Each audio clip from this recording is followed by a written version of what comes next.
rational, intelligent, balanced, civil ways that will bless people and bring them together and not further divide. Thank you for that. We ask it in your name. Amen.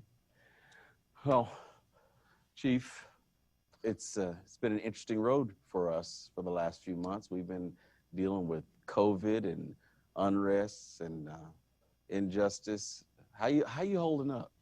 Well, you know, my daughter said the other day, she said, "Daddy, you're starting to look like Barack Obama when he left the White House."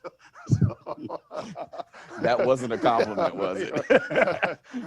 And then she was throwing a sly remark like, "Did you wash your face? You just look puffy." You know? Oh, I can sleep. Yeah, you've been through. Yes, it hasn't been hard to get a text through to you late at night because you've been awake. I had a lot. lot of sleepless nights, but you know, I commend the women and men of the Norfolk Police Department because they've been right there with me. So I do nothing by myself. And also the citizens of Norfolk, you know, they've been very supportive of us for the most part through this entire time. So, you know, we're a community. Yeah, it's been an interesting time, and for you, being black and blue, it has to be somewhat of an anomaly. Now, Chief, is my history off? Willie Williams, 1988.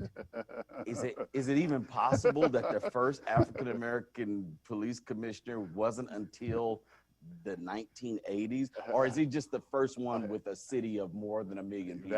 That's the latter's correct. Okay. Okay. I think he went to L.A. He did Philadelphia and L.A. after the riots. Right. Yeah. So there aren't many African American police chiefs. Are many women as well, but we're growing. Yeah. And this current environment, we have a different lens. Yeah. And things that we say are truly measured. So, and it's difficult to sometimes talk about some sensitive topics because as you're talking about them, you're processing information so that you don't say the wrong thing because as I tell my troops, you know, being a police chief, it's like walking a tightrope on a three-legged stool, and each leg represents something. The rank and file is one leg, the other leg is the government, and the other leg is the community. And you shift wrong one way, you upset somebody, and you got to focus. And you're off the road, out of a job.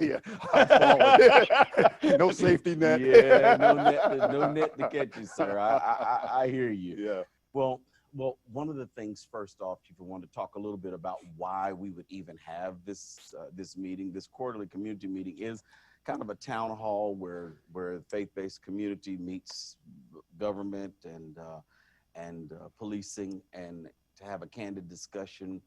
The reason I think it's necessary is because of what we're seeing and have seen historically for many years. You know, we've talked, you and I have talked before about how there's a very natural bias in the African American community among people of color, a bias against policing simply because of the history of policing. Especially for those of us who are Southerners, the history of policing has, you know, it was born out of slave patrols. And so there's this natural bent toward that. And, you know, I've lived in Massachusetts too. And so there's, you know, racism doesn't stop when you cross the Mason-Dixon line. So I want to be clear on that. But that history, I think, has really impacted us in a huge way. Chief, you've said it before, but I want to just mention it again. You're really very open about these issues with policing, and you have shared with me in the past that you have felt that much of that is justified in communities of color. Is that a hard place to come to as a police officer? Well, you know, with my officers, one of the things we want to do, okay, we want to tell them the truth. We want to tell them, you may go to a certain section of the city. You may not be welcome or trusted right away because of the history. And we educate them about the slave patrol, Bull Connor, who deployed the German shepherds and the water hoses on the African Americans when they were, you know, just wanting their civil rights. We talk about mass incarceration in current day. You know, we talk about some of the things that happen right here in our own backyard. I was reading something the other day surrounding an officer back in the 30s or something, shot an African American because he was jaywalking or something. It was just crazy. And then it was something else I read that, you know, some African Americans were shot at by the police because they were crabbing somewhere, you know, in the city that they didn't belong. You know, what's going on today, it really isn't new. We've gotten better as a profession, but, you know, this country at one time, you know, sold individuals into slavery. So for folks that have a hard mental leap to say these things aren't happening or didn't happen, you know, they just need to read a little bit. Yeah. You know? And it would be different, Chief, if these things happened historically 200 years ago, 150 years ago, and then suddenly the brakes were on and everything changed.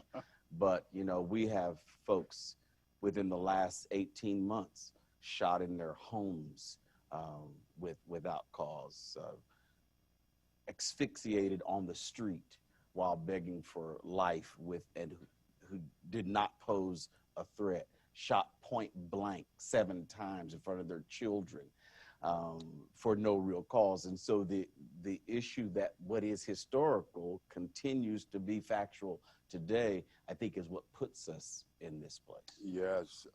You know, we have a lot of confidence, you know, in our officers. Most officers are good officers. They just are. But we have some that probably should not be wearing a badge. And I always say no amount of training is going to train that out of you. Those things come out under conflict. Yeah. Okay. Under conflict, body worn camera or not, you're going to show everybody who you are. Yeah. And those are the times where, you know, you need to separate that individual from the profession before it becomes a George Floyd or anything else. Yeah. Yeah, those become very, very real issues. And so for us in the faith-based community, people ask, why are we involved in this process? Well, we've always been involved. This has been our life, you know, but back further even than the civil rights movement, but even before that, at the turn of the century, the church has always been involved, always wanting to help, always wanting to reach out, always wanting to express a voice for the voiceless. And so that kind of becomes my responsibility, I believe, to be a voice for the voiceless and to speak truth to power, and not as a government representative or even as an elected official, but just as somebody leading in the community who cares about the community that I lead. And so that's pulled, I think, the faith-based community back in. And then unfortunately, we have folk in the faith-based community who don't speak up or speak out against anything, and that becomes an issue. And then we have some that speak, but they don't do anything, and that's an issue as well, because I think we could help with even negotiating the discussions between your officers and our community. I think we could go a long way in that if we get involved in these kind of talks. Yes. And are you accepting to that? Are you? Well, you know, I've always been accepting to help. Okay, I am a big believer in actionable partnerships. Okay, as you said, adult responsibility. Folks say a lot of things behind closed doors, but when it comes time to rolling up the sleeves, do something. They do something else. Yeah, it becomes a whole different issue. Well, the nation is talking about police reform. Yes. Again, know, because we started this, I think there's been like 10 police commission studies. In the last, 30 years or less? Yes, that's correct. Yes. Because I know President Obama had a major reform. Yes. And, you know, I remember when I joined the police department, we had the Rodney King incident, and I remember looking at that, and that was captured. You know, somebody recorded it, and I said, man, that just looks wrong. You know, it's awful. And the outcome, okay? You know, there was outrage and rioting, and I didn't think I'll ever see anything like that again. And then we had Ferguson, okay? And here we are again, you know, but this feels different, okay? This time it feels different as it relates to police reform, because there's a lot of energy behind this, and folks are rolling their sleeves up. They're coming out of these buildings. We're having these conversations. You know, the only thing I am concerned about, I just don't want us to overreach. Okay, we still have a job to do as law enforcement. You know, when it comes to arresting someone, okay, that always looks ugly if they don't want to be arrested. Okay, so we just got to get this right. We got one time to get it right, but we have to get it right for all. Yeah. When you think about police reform, I don't know, Chief, I know how government defines that. I know what people have talked about, and we may get to some of this discussion of defunding and that kind of thing. But for you, I know you're already a little ahead of the curve with some of the police reform. What are some of the things that you feel are absolutely necessary in terms of reform? So immediate impact, when you talk about police reform, immediate impact to the African-American community would be to ban the chokehold, okay? That's immediate, that's easy, doesn't cost anything, immediately. I know Campaign Zero, I believe that's what they call themselves.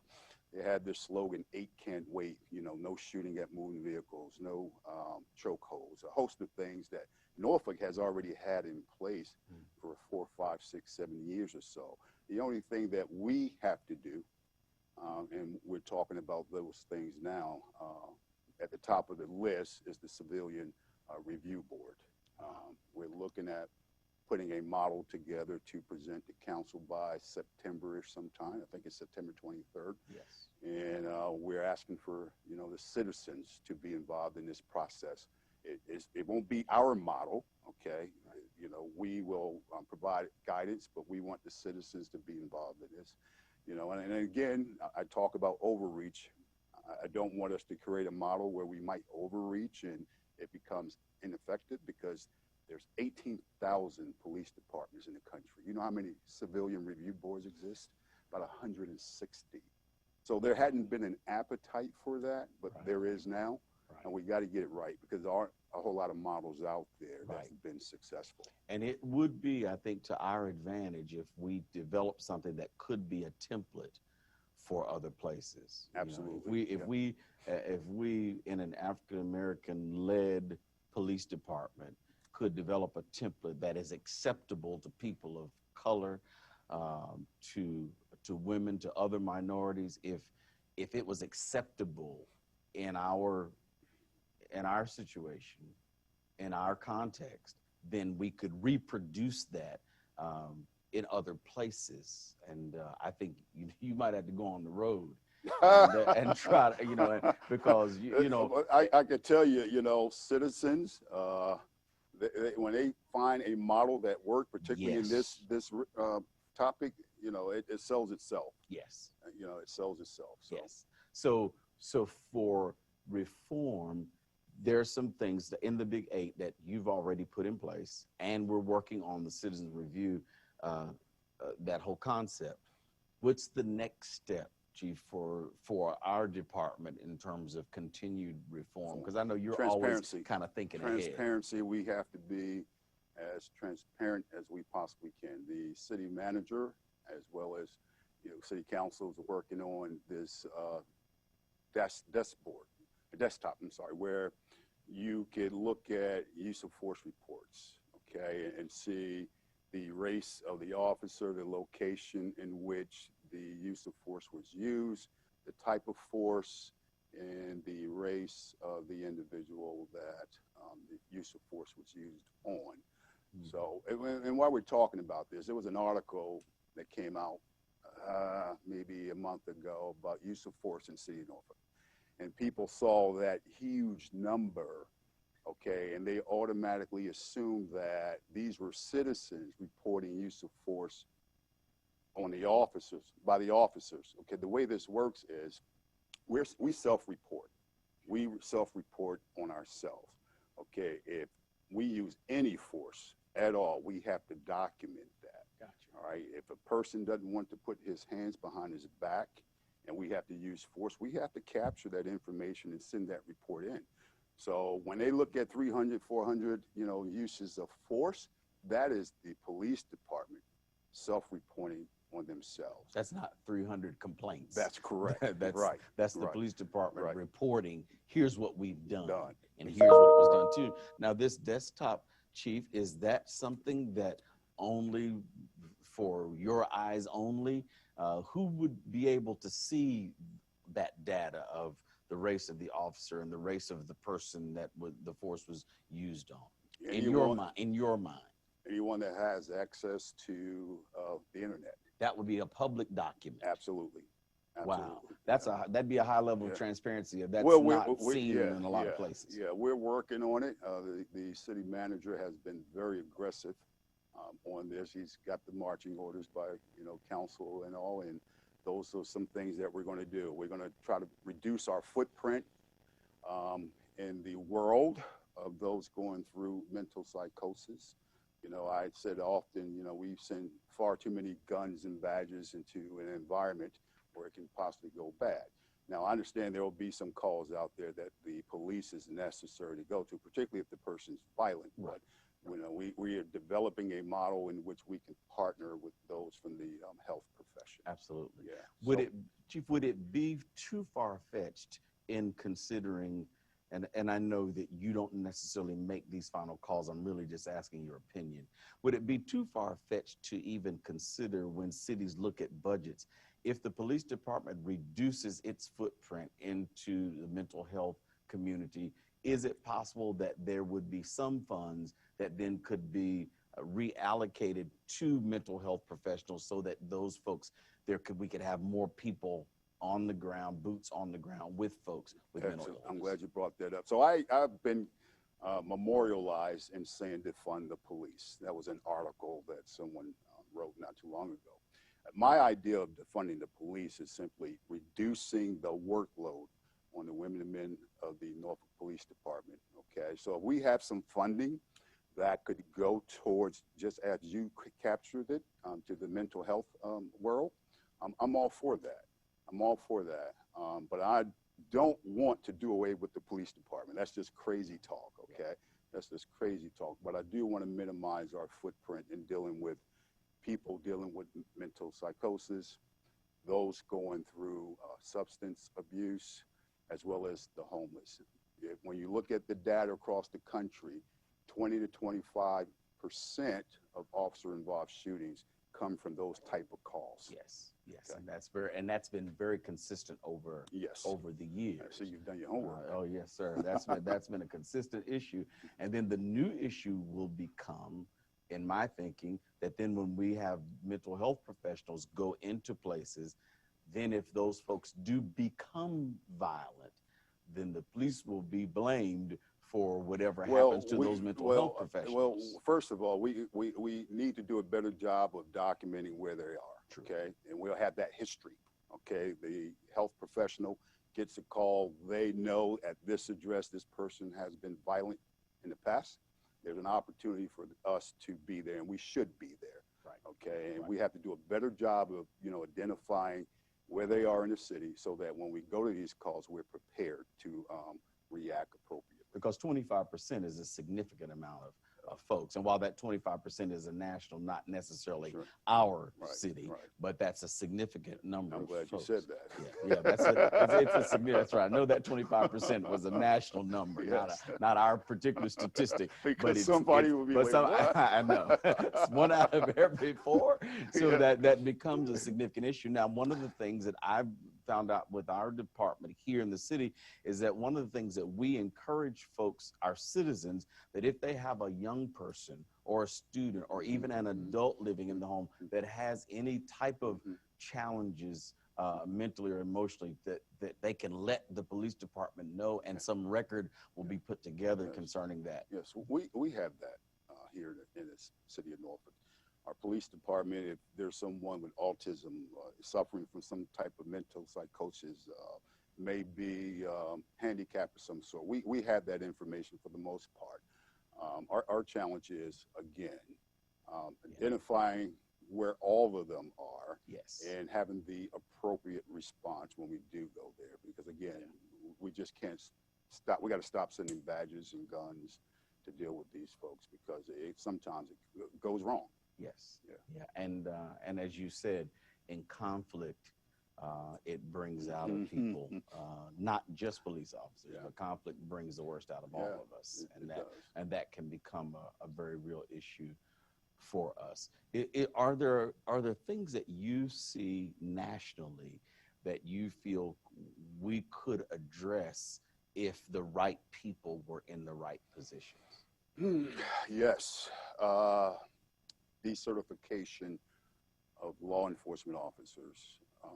We have a problem here in the country where, you know, we could fire an officer that should not be wearing a badge, and he could go to a neighboring city or a neighboring state, you know, and join that police department as well. I know that there's a movement afoot across the nation, as well as in our state, to do just that, the decertification of officers, because we have some bad apples that I've seen leave here and go to another city. Absolutely. Yeah. Will in places, I know police unions are in the state of Virginia is not it's not necessarily a powerful force like Boston or New York or Houston, Texas. But will police unions, do you think they'll ever support that level of decertification? Absolutely. Yeah. You know, I think sometimes police unions, they get a bad rap. They do have some challenges, but they don't want bad officers. I mean, you know, I know there is a perception out there, you know, some bad actors hide behind the union, and to a degree that's true, okay, but it's not as prevalent as people think. And right here in our backyard, Norfolk, our police union, FOP, are very supportive of the police department, and if there's a bad apple, they'll be the first one to say, for the most part, he or she has to go. Yeah. Well, that's helpful, because I certainly have a negative sense toward unions. I think. No, don't get me wrong. There are some bad apples in the union. I got you. You know, I grew up living in Boston. You know, that was there's an interesting political dynamic to the police union in that area. They're certainly far from the FOP here in Norfolk, Virginia, and a whole lot of money being exchanged there too. But you know, even the chief out in Houston said that, you know, his greatest concern, he wanted to see some police reform, but his greatest concern was up until now, he felt like he would not get the support from unions to make those changes. I think everybody wants significant change, you know, change that are necessary after the George Floyd situation. You know, a lot of unions up north, they yield their power from the city, okay? Right. The officers needed raises. The city couldn't afford to give them raises, so the city would give them power. So at the end of the day, you know, anytime they provided them raises, that their power level went up because they made transactions that was, you know, negative in the end. Yeah, that's pretty heavy. I know we have some questions coming in. The chief and I could go on forever. So I know it's about 6:30, and I'm wondering if you all want to throw some questions our way. If you're watching us and you'll put your question in the chat, they'll try to also get your question in. We've also got a plan for questions that we don't get to. We've got a plan to maybe get some answers to you. We'll talk about that a little bit later. But Sergeant, Alex, any questions that you all have for us? Yes, we're going to start with Chief Boone. Chief Boone, what training do officers receive when it comes to? So, you know, the training academy is 26 weeks, okay? And part of the use of force training deals with de-escalation, how to use force the proper way, and shooting, being able to shoot efficiently. If an officer cannot physically and proficiently work his way through some of these exercises, they got to go. We get rid of them. We start any academy roughly with about 30 to 35 individuals, and if anything they cannot do effectively, they go. Everybody doesn't graduate. We have a very, very, very difficult police academy. We normally lose about, you know, 10% of our graduating class. And not only that, they drop out the academy at some point when it gets too difficult. Then there's a process where they get on the street and they kind of say, well, this isn't for me. And then when they get cut loose, there's another period where, you know, you'll lose some because they're on their own now. They no longer have an FTI training them, and they leave. So our training is very difficult. We really go in on use of force, making sure that you're capable, first of all, so you don't go to another level of force when it's not necessary, because again, once that conflict sets in, and if you're not confident in your ability, you overstretch some rules and regulations. Exactly. Yeah. If you don't feel like you can handle it within the law, Yeah. then it'll be much easier for you to step outside of the law in training. Now, I know that question was, how do we train the officers in the use of force? I just want to tag into that, and then we'll go right back to you all's questions. Chief, how do we train officers when it comes to understanding diversity and understanding communities? Good, good. We start with the history of policing. Okay. We talk about the history of policing and how the police have been used as agents of social control. And we talked about some of those things early on, Clergy Patrol, civil rights. But right here in our own backyard, we also have individuals from the Norfolk 17 come talk to our class about what it was like for them during that time period. And we talk about some of the challenges surrounding race right here in Norfolk, so that when they go to some communities that don't trust the police, they have a foundation as to why. Right. Okay. And we are very, very heavy into community outreach. We work very hard in trying to gain that trust. But it doesn't take but one incident, okay, whether it's here or abroad, because we find ourselves now, we've hit the reset button. Yeah. So. Yeah. The chief referred to the Norfolk 17.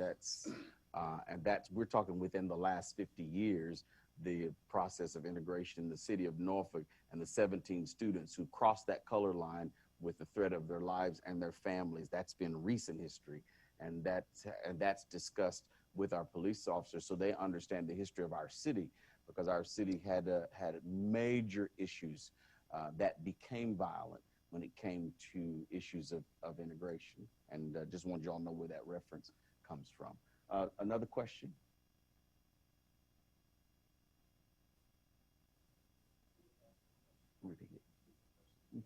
Yeah. Dating back to the historic Ebenezer Baptist Church in 1956, the church has by its nature and design always been a breeding ground for activism. The church has taken on the role of activating, educating, and de-escalating concerns of the community. Bishop, could you speak to the role of the faith-based community? The question, if you all didn't get the whole question, simply says, historically, the church and faith-based community has always been involved in producing real activism in the de-escalation of issues that could harm the community, and also in being a voice for people who maybe had no voice. The question is, what is the role today? The role is still the same. The issue would be in the church, which I can speak for because I represent the church, is us taking on the responsibility. If you can call it an advantage, and I say that tongue in cheek, the advantage of the church in the 60s was that the church had to be involved just so that our community survived. They had to. If they had not, our communities would have been decimated completely. Today, because some African Americans have access, opportunity that they did not have in the 60s, then the church then sometimes looks at activism as an option. We don't really have to get involved. Do we have to say anything? Should we really put ourselves out there? I say yes, we should, not because the community has to have us, but because it's what our Lord would have done. I mean, the word is real clear in Luke 4:18. Jesus said he came to break oppression. And so if he came to break oppression, then that means the church has a responsibility. If we call ourselves evangelical, if we call ourselves people who believe in the gospel, then we have a responsibility to reach out and be a voice to the voiceless and help for the helpless. And that means wherever we find injustice, because as you know, Dr. King said that injustice anywhere is a threat to justice everywhere. So we have to be willing. So that's my take on our responsibility. Chief Booth, do Norfolk officers wear body-worn cameras? How are they used by the officer? And is the footage reviewed by their supervisor? So the question was, do Norfolk police officers wear body-worn cameras? The answer is yes. We have a policy in place in which officers are taught and trained to use their body-worn camera on every call that they go to. They are to activate their body-worn camera when they have any conversations that potentially could go sideways, to use that word, to capture the incident. Body-worn cameras makes everybody a little bit more honest, to include the officer as well as the citizen. But as I said previously, you know, body-worn camera or not, you know, if you lose your cool under conflict, you're going to show who you really are. Now, we implemented the body-worn camera program back in I think it was right after Ferguson. And we have about 770 authorized officers. We have about 500 officers, give or take, that actually wear the body-worn cameras, not just our patrol officers, those in uniform. Some of our vice or narcotics officers wear them as well. Our fugitive squad wear them as well. And, you know, we want to be as transparent as possible. You know, early on in the program, the officers had concerns about it, but they love them now because we've been able to quickly clear a lot of complaints that was just unfounded. Right. Yeah, there's this thing, Chief, about accountability. I know you and I've always held this common belief that when you don't have anything to hide, you don't mind being accountable. Right, exactly, exactly. So that becomes a real issue. That works for us. You know, like I said, you know, we've been able to clear a lot of complaints, you know, and not that citizens are stretching the truth, it's their reality. And then in a lot of cases, we said, let's let you take a look at what you're saying happened, okay? And, you know, when they see themselves and what actually happened, they're appreciative of it, and they apologize, and they go on their way. But, you know, it's been a lifesaver for us. Kind of refreshes the memory. Yes. Kind of see the video. Hey, Chief, I was just curious, what do? You got vice undercover guys. I mean, how, from a procedural perspective, who makes the decision that this is an undercover police officer? I mean, you can't walk in there with the camera exposed if you're undercover. Who decides this officer should not have that camera? So, and the scenario as you describe it, that officer would not be wearing a body-worn camera. You're undercover. You are undercover. You don't have a gun or badge. And you or someone at your level is the person who determines who goes undercover. It will be the commanding officer. Okay, captain. They are responsible, not just the commanding officer, the lieutenants, as well as street sergeants and street corporals are reviewing body-worn camera footage to flag or catch anything that, you know, officers shouldn't have been doing. And that happens sometimes, you know, they catch someone, you know, doing something that's against policy, and, you know, the officer gets upset, but we you know, we got to be, you know, we got to be right. And we got to correct bad behavior when we realize it. And, you know, because if you don't correct it, there's an opportunity for it to go south, and we want to be on top of those things. I'm guessing that rookies and untested officers are not going undercover. Well, in most cases. No, in most cases, no. But, you know, sometimes they do because it's a fresh face and they're not known. Nobody knows them. Yep. Yeah, gotcha. Understood. So we spoke briefly about the church's role to educate and activate. This question is for both bishops, as you, Chief Boone. What tangible steps are being taken to create trust between the community and the police? So a little pivot from educate and activate, more so on healing, and how can the community be involved? So the question is for both of us, what steps are being taken to bring some conciliation between our officers and our communities, and then what steps can citizens take? Chief, you want me to go first, or you want to go first? You go. Okay, so my thing is, the first thing is having honest leadership in police departments who are willing to admit culpability when it exists. That immediately creates some, when any group is never wrong, then they'll never be trusted.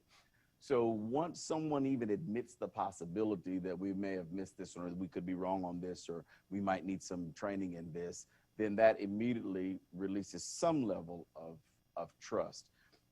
My opinion is, while I believe that citizens have a role in this, I do believe that the initial steps need to be taken by the police department. And then if I can then encourage citizens to be open to those steps, and as they see our department making the right steps, then at least respond with enough openness to say, well, okay, I see you. I see what you're doing. I mean, I'm not going to immediately automatically trust you just because I saw one good thing, but I've got to admit that you did something that I can appreciate. So I think in time, then there are steps then that the community can take, at least sit down at the table and have the conversation. Very good. And I'll just piggyback off that. And you're right, the onus is on the authorities, okay? We have to take the first step, and then we have to not just take one step, we have to take multiple steps to ensure people meet us where we are.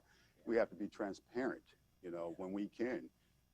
We've had a officer-involved shooting in the month of May, and the community started to believe that there was not a gun involved.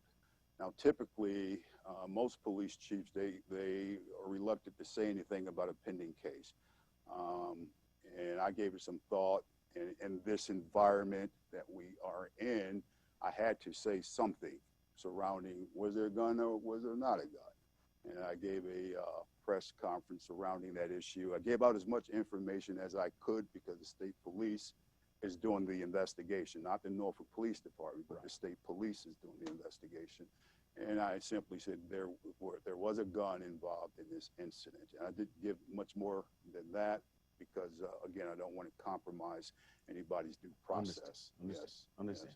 Yeah. So, you know, the transparency piece, the availability piece, I'll meet with anyone. You know, I have multitudes of meetings.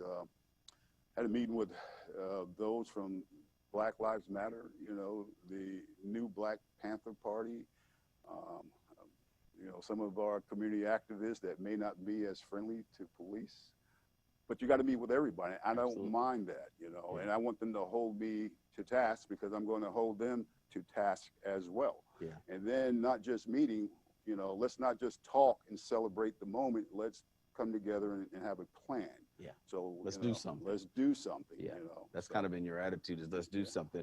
Here's the thing that you hit on, though, Chief, is that government officials, elected or appointed, hired or put in by democratic process, have to realize that they are responsible to serve everybody, not just the people they like and not just the people that like them. That's correct. One of the fallacies in our government now is that, you know, we have folks who act like, I have no responsibility for you because you did not vote for me, or you don't like me, or I don't like you. But is that in the news lately? Yeah, every now and then, sir. every now and then it's in there. Now this transparency issue, I spoke to one of your colleagues outside of the Norfolk Police Department, one of your chief of police colleagues, in which I won't name either their name or their city.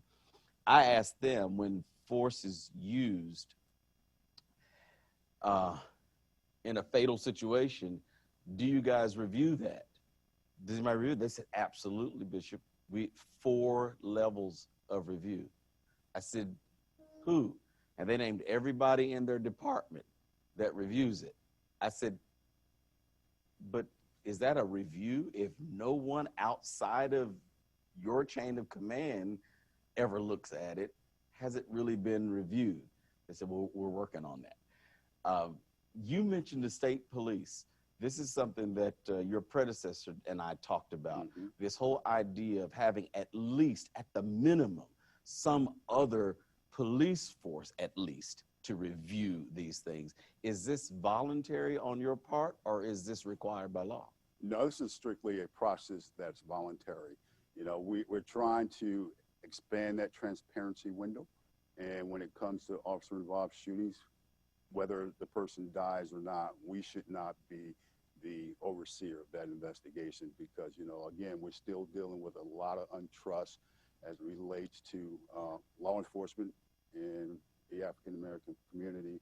And it seems like almost every 3 weeks, there's some shooting captured on national TV that just looks awful. Yeah, and it does. And then when you look at the disparity that exists racially, but oftentimes we may not see that as much in Norfolk, but as we look at cities and the racial disparity where the police force is largely predominantly white and the city is largely predominantly not. And then there's a shooting, whether the person dies or not, and ain't nobody else looking at it. So I mean, I think that's going to change though. Yeah. This current environment, I think it has to. It feels different from anything else I've ever seen. I do too, and I don't think citizens are going to let up. I think I know they're not going to let up. I have a feeling. Look, I got tons of emails and phone calls and everything else to let you know. But at the same time, though, there are those in the General Assembly that aren't going to let up as well. Right. Okay. Now, I see that in our Commonwealth, but I don't have the same level of confidence in the nationally. So anyway, that's a talk for another different time. philosophies. Yeah, different philosophies. Gentlemen. Chief, what has the Norfolk Police Department done to improve diversity among the rank and file? Okay. Question is, what has the Norfolk Police Department done to improve diversity amongst the rank and file? Now, I've said this many times. I'm somewhat proud of it. You know, we are the most diverse police department in the state, and I think we currently have 20% African American. But diversity is one thing, being inclusion is another. And what I mean by that, those in levels of leadership that have input to policies and practices and things of that nature. We have African Americans, members of the LGBTQ plus community, females at the rank of assistant chief, captains, lieutenants, sergeants, and corporals. We're very diverse, and it's important. You know, it's very important that we be diverse because this is a very diverse city. Absolutely. You know, and I think it helps us when we go out and communicate with various communities and they see someone, okay, that looks like them or at least understand them. Right. You know, so how'd you do it though, Chief? How'd you get that percentage of African Americans in the police department? One goes up, you pull somebody with you, you know, and you make it, you don't hide it, okay? You say this is what we want to do. This is the plan. We want to be So intentional. you're not under, Right, it's not undercover. Right. This is intentional. Okay. You know, and I got a great group of women and men that, you know, want to be, okay, a diverse police department. We celebrate it, you know. It's funny because when I joined the police department, Norfolk was somewhat already diverse to some degree at the rank and file, but we've certainly increased that. Our challenge, though, is staying diverse because a lot of minorities, when they join the police department, particularly if they have college education, they're not here very long. They go federal, you know, and you know that's our challenge. But you know we'll keep plugging along. Yeah. All right, and we have room to improve, obviously, but I'm thankful for where we are compared to some other agencies in the state. Congressman Bobby Scott said when he and I were in a meeting a few weeks ago, he said that for him, the primary issue to bring change between the police force and the community is for the police force to look more like the community. You know, but I got to challenge you, Bishop. Him.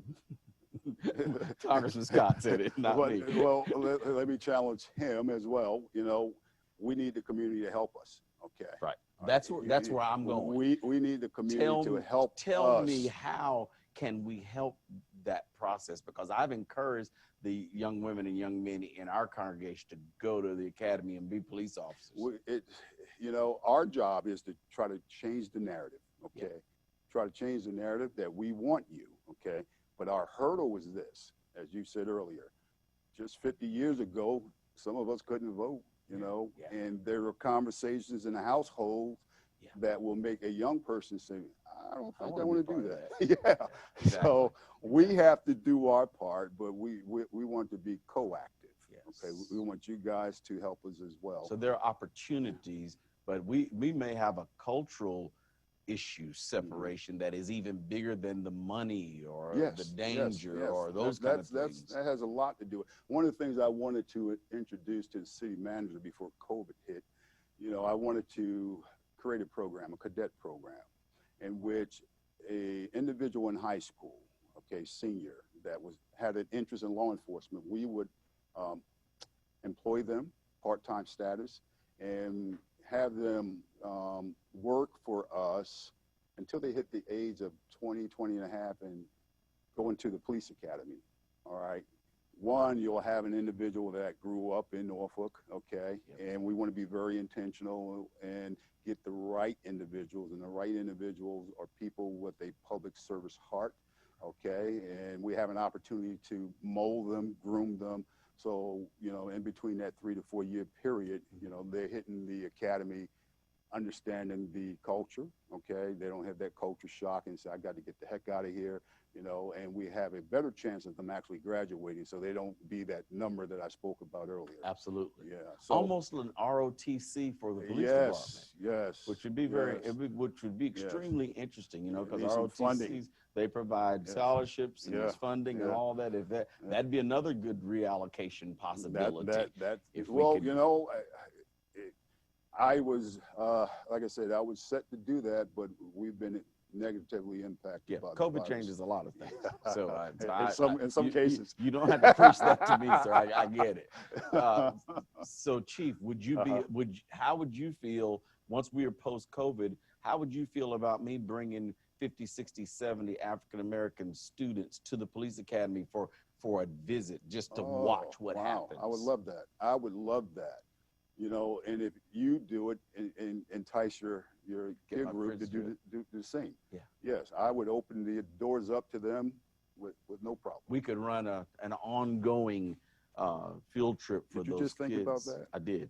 Okay, I did. So we could run that, but I thought of it because a couple months ago when we were talking about this, one of the things that you said you'd love is if citizens would come and spend a day at the academy. So I thought, wow, why don't we get potential police officers who are high school or college to come and set up visits for them? Just seeing you leading will help to bring down some of the I would love it, you know, and I got a very good training staff.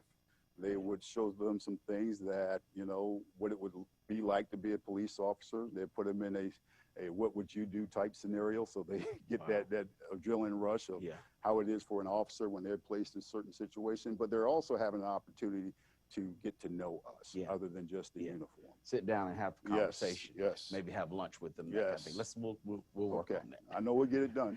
So recently, Norfolk Police Department was nationally highlighted for its community engagement and outreach in the police chief magazine.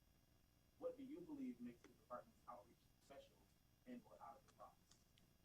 The question is, recently the Norfolk Police Department was highlighted nationally or internationally, I should say, for the Police Chief Association magazine, Police Chief magazine, the August edition.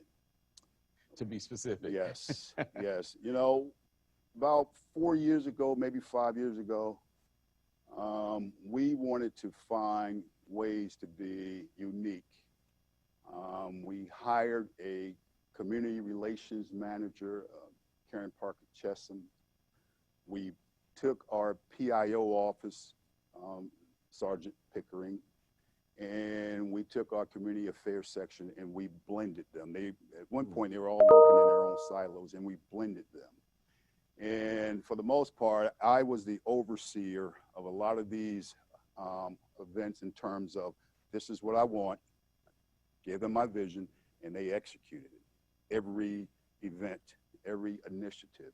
And not only did they not just execute it, they promoted it, they marketed it. And, you know, we just started taking off, and, you know, we became the incubator of community outreach for the region. So, Fades was yes, part of that. I was pushing it. My barber is one of the barbers. Yeah. So the IACP, they recognized our efforts, and they wanted to highlight our efforts for all to see. And naturally, I said yes, and we put together an article that has done us really well.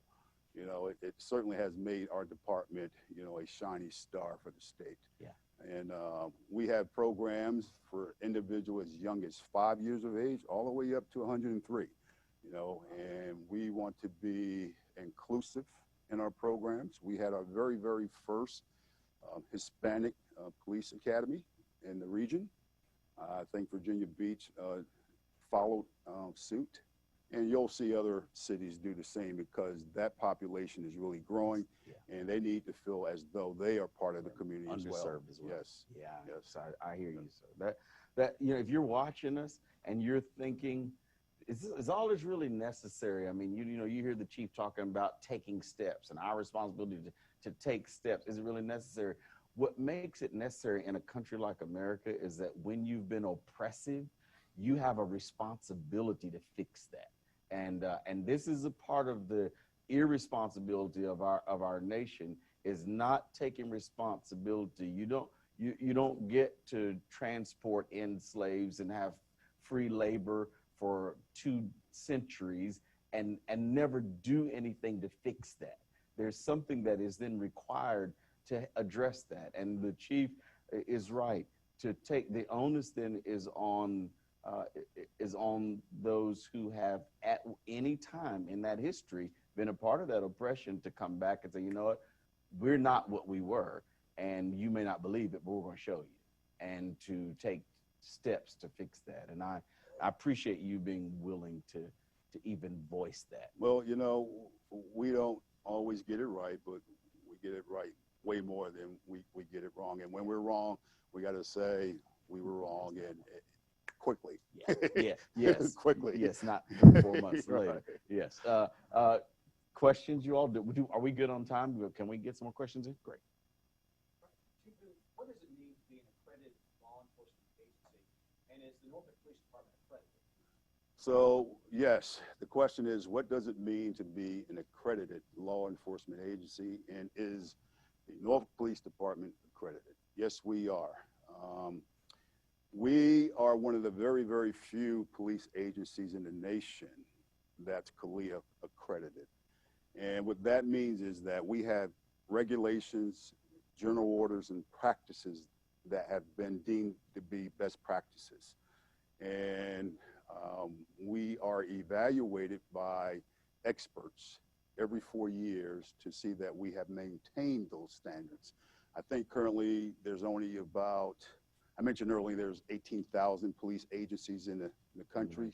There's only like 4% that are accredited. And I know there's a drive since the George Floyd incident to make all police agencies accredited, because you'd be amazed how some of these smaller departments, some of the flexible policies that they have that to allow them to do things that I would say, there's no way in the world I could do that, you know. And get away with it. Yes, yes. So, you know, being accredited, you know, I got to commend the women and men of the police department, because, you know, they make it so, you know, they make it so. What do you say, Chief, to your colleagues who would say, you're binding my hands. You're making it so I can't fight crime with all these accreditations and policies and procedures and body cameras. Good God, everybody that's a thief is going to get away. Right. Chief Boone must be working in an area where they don't have any, there ain't no criminals, because we couldn't do that in our city. And you know that's what they say. Yeah, this is what I would say to that. I changed a few things when I became chief. One, I wanted to elevate the community outreach effort, okay? I truly believe that in order for us to fight crime, that's a part of it too, all right? We do this piece really well. All police departments do, and that is fight crime. We know how to do that. We go through 26 weeks of training to learn how to do that. Yeah. This piece we struggle with, okay? So we gotta really find a way to be authentic, bring the community in, be transparent, be responsive, and find a way to connect to their hearts, okay? Yeah. So my first year in Norfolk, crime went down very significantly, double digits. The second year, crime went down significantly as well, double digits. We continue to go down. Right now, we're looking at, I know folks are really a 21, 22% reduction in crime for this time of the year. I believe that crime suppression and community outreach go hand in glove, because you absolutely need the community to solve some of these crimes. Absolutely. A lot of people look at, police shows on TV and think that's how it's done. A lot of things that we solve, that's, somebody said, hey, I want to talk to you about something. Yes. Particularly our homicides. Yes. We have a clearance rate, and that means homicides solved of 73%. We don't solve those by just, doing police work. That's where we have to do the work, but some of that is people giving us tips, and when you think about the nation clearance rate being 55, 60%, that's pretty good. Absolutely. But again, we can improve, because there are some that aren't solved. We have an idea who did it. Absolutely. We just need to tie those loose ends up. Yeah, see, that smart policing, to me, even the data seems to reflect that that's effective policing. So that Neanderthal type perspective of, you gotta let me just do my job. I gotta tell you, I think policemen, there's two things they hate: the way things are and change. So what we got to do. It took me a second. I saw it. I got it. But you got to get out of your comfort zone. Yep. Okay. If you don't get out of your comfort zone in this current environment, you're going to be out of a job. Yeah. Okay. And it starts at the top. And you got to hire the right people, and they got to understand this is part of your culture. Yeah. This is who you are. Yeah, we can fight crime. We do that well. We learn how to do that. I want you to get out your car. I want you to talk to people with dignity and respect, and just don't do it when the bosses are looking. I want you to do it because it's from here, and you have learned our culture, and you see that it's effective. Yeah, and while we may have a chief who promotes that, many folks in many places in this country don't, so citizens have to keep the pressure on. They've got to continue to talk about it. We cannot let this be one more season in the history of people of color where there is injustice, and after a while we run out of steam and now we're not talking about it anymore. That pressure's got to stay on until there are folks who may not be doing it from their heart initially in the way that Chief has described, but they are required by law to get it right. And I think that in a civil society, it's necessary. Good questions? All right, we're taking questions now directly from the Zoom chat. All right. Question, Chief Boone. I knew it would be Chief Boone. Of course first. you did. Oh, it's for both of us. Okay. Right. But you can start. All right. What percentage of officers in the department are actually presidents and this department? You which is talking about the importance of them being presidents, if you believe that is. Okay. All right, so the question is, what is the percentage of officers that actually live in the city of Norfolk? I think it's about 10 to 15%. That is extremely low when you consider we have 700 plus officers. Now, there's some pros and cons to living in the city. I lived in the city early on. Before I say that, I still live in the city. Right. I've moved back to the city. Right. But early on in my career, I lived in the city, and, you know, there would be folks that recognized me as Officer Boone, and they were very friendly. And then there would be those that recognized me as Officer Boone, and they were mean mugging me. And, you know, I had some concern about that, and I'm sure all officers have concerns about that. Where I stand on that, you know, in an ideal world, I would want my officers to live in the city, okay? But that's going to be a challenge. You know, there are some cities that make it mandatory that you live in the city. Right. Chicago, Philadelphia, how are they doing? Okay. Yeah. So, you know, my position, I come from the position of, you know, I want you to treat people with dignity and respect, regardless of where you live. Folks don't matter. I mean, it really doesn't matter to them. What matters to them, the type of service that you provide them when you're dealing with them. Absolutely. So also, you know, you got to consider when an individual joins the police department, you know, they may have a home, you know, that they don't want to leave. They may have a school in which their children attend that they don't want to leave. They may have a church that they want to maintain, you know, a close proximity to. Yeah. So there's pros and cons to living in the city. Yeah. But at the end of the day, my position as police chief, you know, your heart, right, and how you deal with the citizens of Norfolk means more to me than where you live. Is there a level, Chief, in the police department of, I know with some jobs in the city at certain levels, you know, you're required. Is that outside of the mayor? Is anybody else that's required? Do you have to stay? I do. Okay. There's a mandatory residency requirement for the police chief. For the police chief, yes. I got you. Mm-hmm. There's different schools of thought. I have not closed the door on either school of thought. There is the school of thought that if the best folk to police our community are found outside of our city, then we would want the folks that are best, especially in the current environment. We want the best policing our city in touch with our citizens. That's one school of thought, and the chief and our city government kind of falls toward that.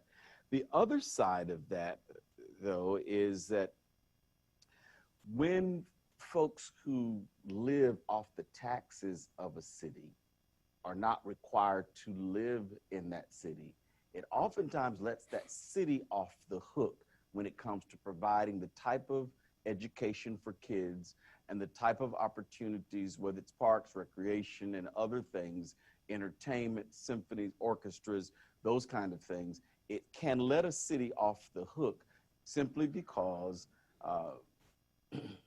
the person can decide, well, since you all are not going to get your schools together, I'm gonna stay over here so my kids can have a better school. And then the city gets off the hook. What might put more pressure on a city like Norfolk, whose schools are in disarray, would be if everyone then had to live here, because then those folks would have the influence to force that issue and say, look, I got to live here. You're going to get these schools together. I'm paying taxes here, and I police this community. And part of even my policing is more difficult because your schools are raggedy. You got to get that together. So it's the real deal, Chief. There at some point in Norfolk, we cannot just simply let Black kids go to substandard schools and not do anything about it, and then they're in your hands, Chief, to make sure that, and you treat them right when you have to arrest them. You know, at some point, where do we really fix this? We educate our kids so that they don't have to have negative interaction with the police department. So that's my thing, you all, as I want pressure back on the city to get our schools where they need to be. Chief Boone, how is the Norfolk Police Department addressing officer mental health, self-care, given the current climate in Norfolk? Good question. I've been rather busy the last 4 or 5 months, and the question was, how are we addressing the mental health of our officers during this climate? I met with them I had 3 separate meetings, Sunday, Monday, and Tuesday. And we talked about Black Lives Matter. Okay, there was some concern about me protesting, taking photos with the Black Lives Matter organization, and I explained to them what that meant to me, okay? We talked about the George Floyd situation, and we talked about how do we grow as an agency going forward.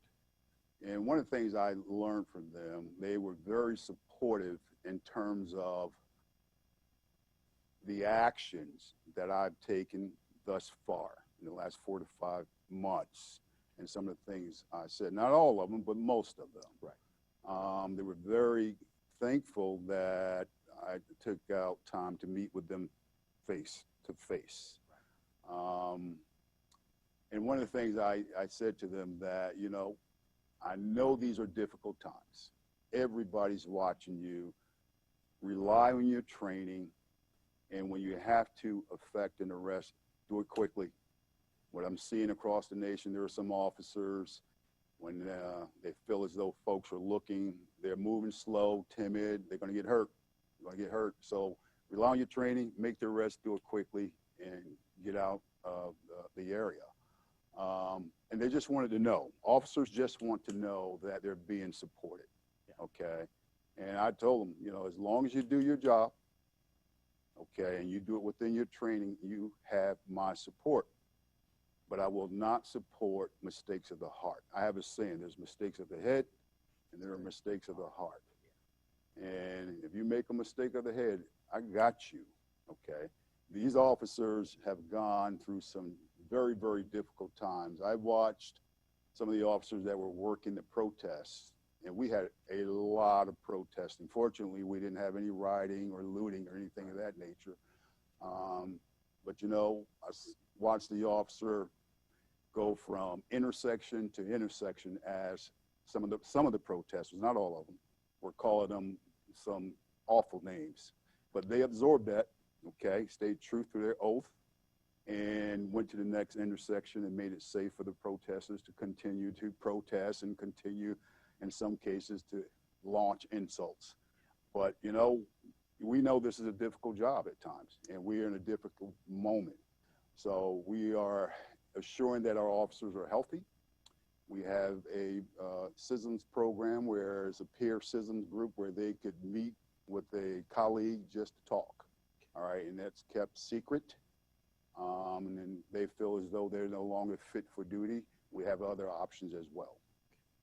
Chief, do you require any psychological analysis or counseling over time to officers? Is there anything required for them? Because it's a tough job. Yes, yes. You know, as you know, that's done when they join the police department. Yes. There's a psychological evaluation, and after every critical incident as well, because you want to make sure, you know, folks are okay. Yeah. I remember my first officer-involved shooting. We didn't have programs like that. I was just sitting home. I remember going home, eating a box of Ben & Jerry's, you know, thinking about the incident, thinking about it over and over and over. So, but now we have things in place that we don't want anybody to be in a position where they feel alone. Absolutely. Yeah. So when a sister or brother goes through something like that, there's required counseling. Yes, absolutely. Yes. It's not like TV where they say, "No, I don't need that. Give them a gun." No, that's how it was back in the day. But not anymore. Yeah, no, not any longer. That's good. Yes. Good to hear. Yeah. Yeah. That's good to hear. All right, next question. Are the police required to take sensitivity training on a regular basis in the event of crisis? How is this being handled in today's volatile climate? So the question is, are the police required to take sensitivity training during crisis? And how is it working during today's crisis? So again, we start out the gate with our recruits about sensitivity training, but we're more specific, okay? Because let's face it, when you look at complaints police complaints, 90% of the time it involves the African American community. So again, we want to talk about the history of policing, okay, throughout the nation. Right. And on a micro level, we want to talk about it right here in Norfolk and why citizens may not be welcoming you. We talk about procedural justice, okay? Just because you can make the arrest, do you have to make the arrest? I tell them about my personal story, having been arrested a couple times as a juvenile, okay? But I was giving a second and third chance. Sometimes our young men need that second and third chance. And, you know, they're surprised to learn that I was once, you know, a product of public housing and, you know, and everything, and all that brings with it, okay? And what I tell them, you know, give that young man or woman an opportunity, okay? Everybody doesn't need to go to jail, okay? Give them an opportunity because you never know who they may ultimately become. Yeah. So, and who they may ultimately influence. That's correct. That's strong stuff. It's an interesting part of your history. I have to believe it brings some of the sensitivity that you bring to this comes because of what you've been I through. am a part of everything that I've met.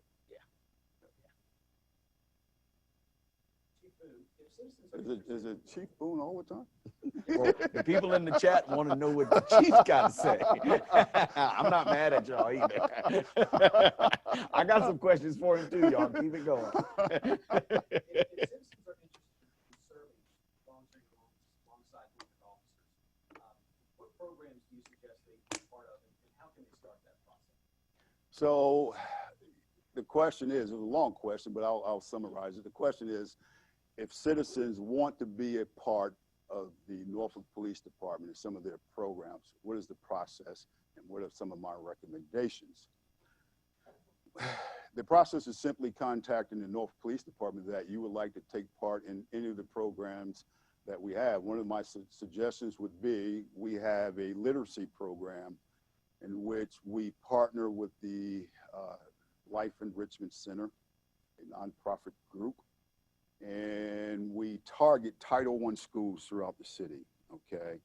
An officer is matched with a young man or woman, and we tutor these individuals for 1 hour a week for the whole school year. This is our 6th year of doing this, and you'd be amazed that little brain at the beginning of the school year have a lot of questions about you in that uniform, okay? And as you, as a partner, struggle with learning your phonics and your letters and things of that nature, and at some point that light bulb goes off, okay? And you got this partnership, this actionable partnership that, one, you are helping this young man or woman read, and two, they ask you questions based on their home life about you, about your job, and you have an opportunity to calibrate that narrative, okay?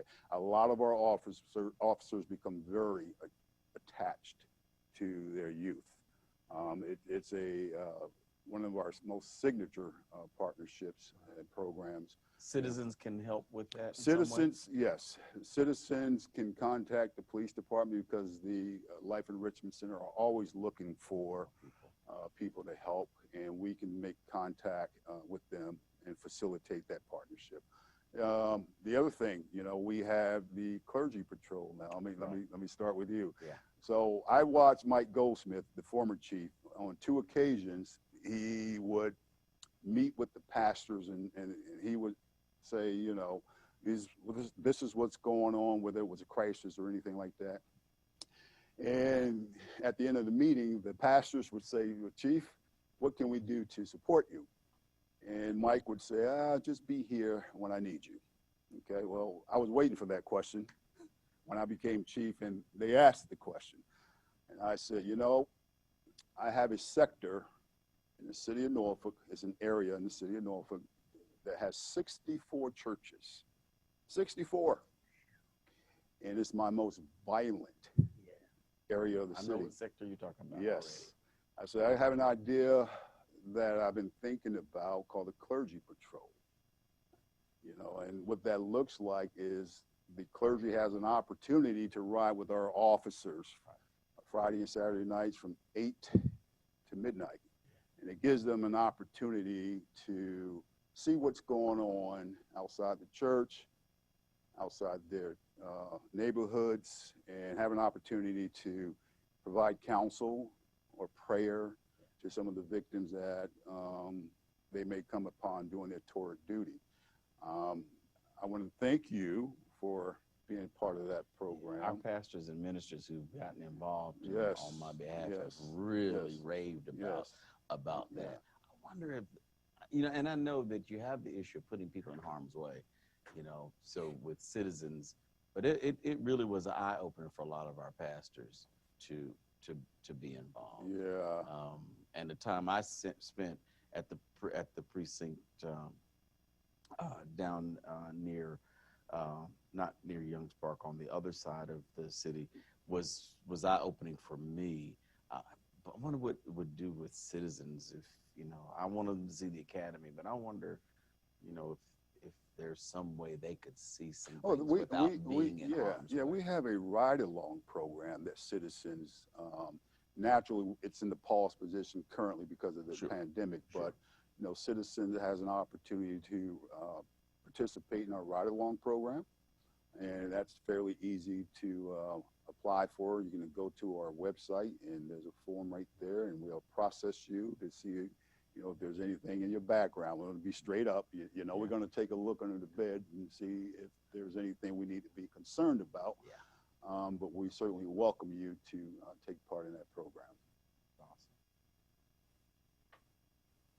Bishop, this question is for you. He had to search for that. You pressured Oh, him. he You searched put- you for that. pressured him. Many have said that change would be legislative for minorities on law enforcement. With that same idea in mind, what do you think the change would be if there were more men and women in faith in law enforcement? It's an interesting question. I think if there were more women and more men in law enforcement who understood a sense of purpose, I'll put it that way, to be a little more inclusive of different faiths. But if there were more people who had a sense of purpose, who felt called to be involved in policing, who felt called to protect and serve, then I think it would bring major change, because then as reform takes place, as opportunities to increase community relations takes place, those women and men who feel called to be there would be so proactive in that process. By that, I don't mean they're there and they're just volunteering. I mean, they got to make a living too. But I mean, they're not just there to make a living, but there's some sense that this is where I'm supposed to be. So I think if there were more women and men who were there, who felt as a result of their faith or their core values that this is a part of my purpose, my destiny, then I think it would make the process of policing becoming fair and equitable in every community. I think it would make that move a lot faster if that were the case.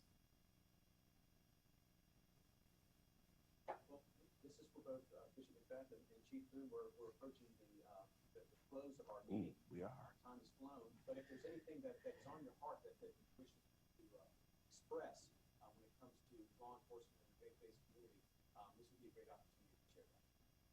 So I'll start. Okay, sir. You know, I've been the police chief for almost 4 years, and I just want to say that Bishop McBeth has become a dear friend of mine. He has not only walked the talk, he has demonstrated it through actionable partnerships. There's a lot of good leaders in the city of Norfolk that are members of the cloth. But if I could get more of them to be more engaged with the police department, it would be a great improvement in our communities. I'm not trying to minimize anyone. I know they all have work to do, But let this model be a model so that we can grow. And I want to thank you, okay, for your earnest partnership, unwavering, those 12 midnight text messages. I'm like, the pastor texted me at 12 midnight. I'm praying for you, bro. I knew you were awake too. Yeah, yeah. And you have this way of knowing what's on my heart. You just do, and it baffles me because I remember telling Adria Moore, she attends your church, and I said, I don't know how that dude knows what I'm thinking. And you do that in a timely fashion during moments of crisis. You know, I don't know how you know my heart, but continue to support me in my organization. And I'm not asking you, you know, to blindly support us. And I appreciate that.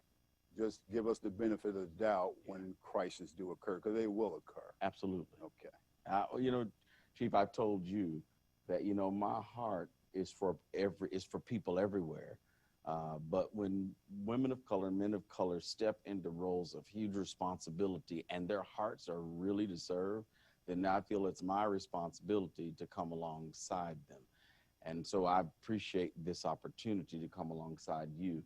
I appreciate you allowing me to hold you accountable, even publicly, without that becoming an issue to our friendship. It says a great deal about your character and you as a leader. My heart is that most of the folk who have a voice in this nation, unfortunately, are dividing as opposed to bringing together. The truth is, you can hold people accountable, call right and wrong, and still you don't have to be mean and hateful about it. You don't have to assassinate people's character because you don't agree with their opinions or their ideas. We can have more conversations like this where you as citizens talk with us about where you are and you hear the heart, because most of the time people are divided because people don't know the other person's story. And so this opportunity for us as ministry, as the chief police with us, is huge with you. We want to continue these talks. The chief is pushing for citizens review. And so we're looking forward to that. And we're going to have another talk. Do we have a date yet? All right. So the website will tell you the date. This is not the final. We're going to do this again. So if you stay on the website, we'll make sure. If you had a question that didn't get answered, if you just email us at ops@crcglobal.org, ops@crcglobal.org, our operations department says they're going to send out something to answer a few more questions if we didn't get your question in. And if somebody can just type that into the chat, then we'll be able to see that. Chief, I guess we're not supposed to shake hands. No, let's do the pandemic shake. All right, that's what we did, sir. All right, bless you, sir. Thank you. And thank you all for being with us. Thank you, Alex, Sergeant Will. Thank you for helping facilitate, and all of you who made this possible. Hope you enjoyed it. Send us some good comments about what you think and how we can make it better.